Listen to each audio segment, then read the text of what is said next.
Republican lawmaker and former Democratic governor are teaming up to change how the state considers ethics reform. They want a constitutional amendment to give you, the voters, the chance to have a say in what policies Illinois should adopt. State Capitol reporter Theodora Coulivaris live in our Capitol newsroom. Theodora, where are they at in the process and how would all this work? Brandon, the lawmaker backing this and former Illinois Governor Pat Quinn want this to be on the November ballot, and they have 2 months to make that happen. Republicans have spent years arguing for more ethics reform in the Capitol. Republican Representative Ryan Spain says the changes that have been passed weren't enough, so they believe it's time for someone else to weigh in.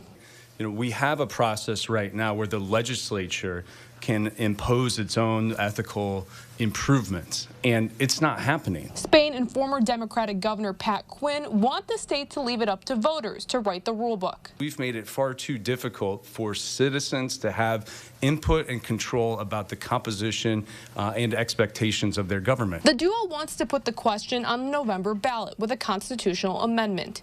If the amendment passed, voters would be able to put in place ethics rules through petitions and referendums in future elections. So when we're voting for president, the biggest turnout we're going to have in every 4 years, this is an opportunity for the people of Illinois to take charge, and especially after this terrible scandal involving Commonwealth Edison. Quinn says there are a number of issues voters could bring forward if the amendment becomes a reality, like banning conflict of interest voting or stronger guidelines for pension payments for former lawmakers convicted of crimes or felonies. I don't want to pick anything that just because I think it's a good idea. I'm sure there's a lot of people in Illinois who have other ideas, but they would at least have the chance to petition to put it on the ballot.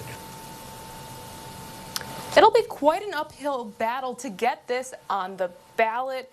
The Republican-backed proposal needs to get a 3/5 majority in the House and the Senate, and right now Democrats have supermajorities in both chambers. Reporting live in Springfield, I'm Theodora Coulivaris, WCIA 3, your local news leader. Theodora, thank you.